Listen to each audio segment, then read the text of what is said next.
السلام علیکم میرے معزز ناظرین۔ سائنسدانوں نے اللہ کی آیت کو غلط ثابت کرنے کے لیے مچھر کے سر میں ایسا کیا دیکھا جس سے ان کے ہوش اڑ گئے، اور قرآن مجید میں مثال کیوں دی گئی؟ آئیے میرے ساتھ اس ویڈیو میں جانتے ہیں۔ اور اگر آپ میرے چینل پہ نیو ہے تو میں آپ سے ریکویسٹ کرتا ہوں میرے چینل کو سبسکرائب کریں اور بیل آئیکن آن کریں تاکہ نیو اچھی آنے والے ویڈیو آپ سے مس نہ ہو جائے۔ قرآن کریم میں جو سائنسی معجزات آج سامنے آ رہی ہیں، یہ اس بات کا ثبوت ہے کہ قرآن کسی انسان کا نہیں بلکہ اللہ کا کلام ہے۔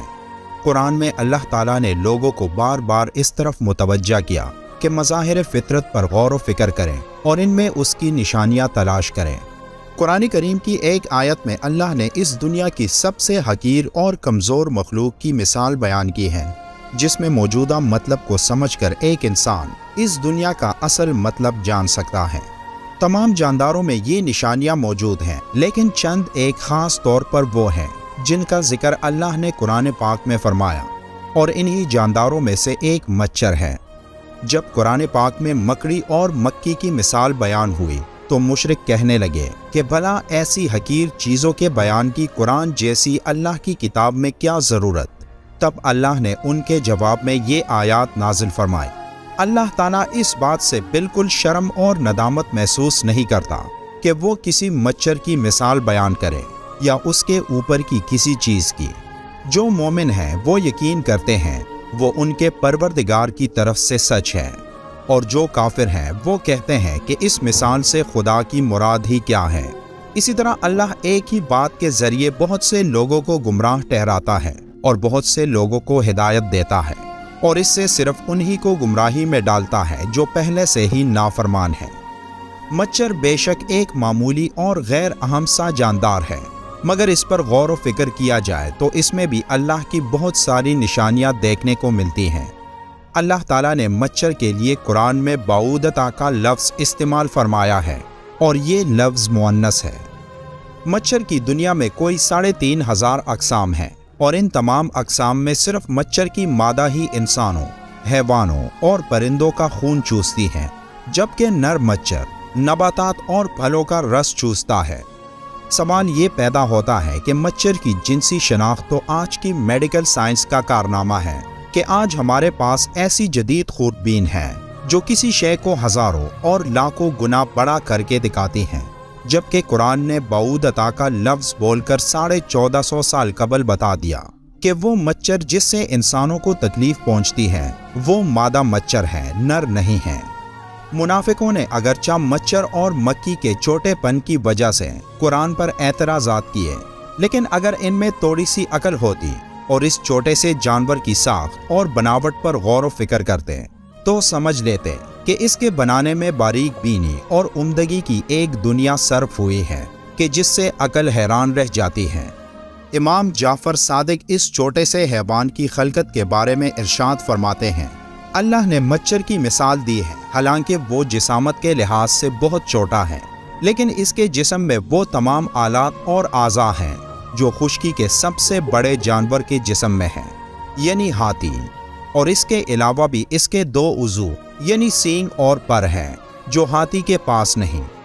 یہ ظاہر کمزور سا جانور جسے خدا نے ہاتھی کی طرح پیدا کیا، اس میں غور و فکر انسان کو پیدا کرنے والے کی عظمت کی طرف متوجہ کرتا ہے، خصوصاً اس کی سونڈ جو ہاتھی کی سونڈ کی طرح اندر سے خالی ہے اور وہ مخصوص قوت سے خون کو اپنی طرف کھینچتی ہے۔ یہ اتنا حساس ہوتا ہے کہ صرف کسی چیز کے اٹھنے سے خطرہ محسوس کر لیتا ہے اور بڑی تیزی سے اپنے آپ کو خطرے کی جگہ سے دور لے جاتا ہے، اور تعجب کی بات یہ ہے کہ انتہائی کمزور ہونے کے باوجود بڑے سے بڑے جانور کو عاجز کر دیتا ہے۔ حضرت علی رضی اللہ تعالیٰ عنہ نے فرمایا، اگر دنیا جہاں کے سب زندہ مخلوقات جمع ہو جائیں اور باہم مل کے کوشش کریں کہ ایک مچھر بنا لیں تو وہ ہرگز ایسا نہیں کر سکتے، بلکہ اس جاندار کی خلقت کے اسرار پر ان کی عقلیں دنگ رہ جائیں گی اور وہ تک کر انجام کو پہنچ جائیں گے۔ آج میڈیکل سائنس دانوں نے مچھر کی 3500 کے لگ بھگ اقسام کی کھوج کی ہے، لیکن یہ تعداد یقینی نہیں۔ اب ان کی کل اقسام کتنی ہیں یہ صرف ایک اللہ ہی کو علم ہے۔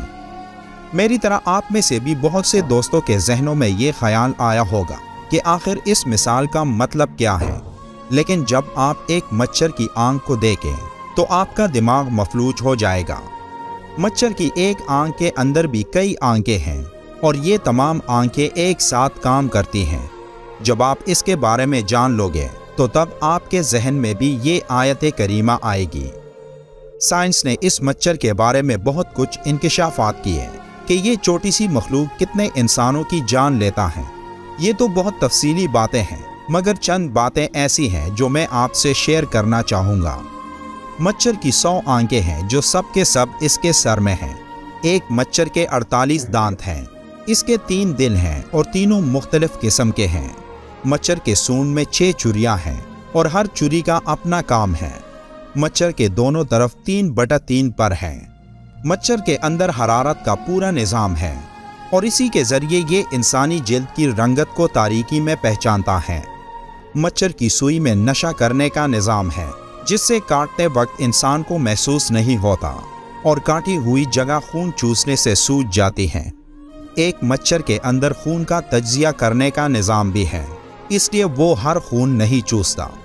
اس بارے میں سائنس کی سب سے حیران کن تحقیق میں یہ بات سامنے آئی کہ ایک مچھر کے اوپر اس کے پر ہوتے ہیں جو اس سے بھی ہلکے ہوتے ہیں، اور مچھر کے پر کے اوپر ایک مائکروسکوپک پیراسائٹ ہوتا ہے، ایک جاندار جو مچھر سے بھی حقیر چیز ہے، جو تمہیں اپنی آنکھ سے نظر بھی نہیں آتی۔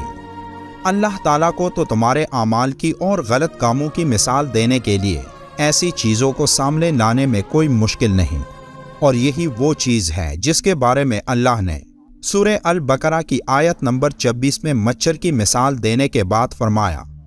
اللہ تعالیٰ اس بات سے بالکل شرم اور ندامت محسوس نہیں کرتا کہ وہ کسی مچھر کی مثال بیان کریں یا اس کے اوپر کی کسی چیز کی۔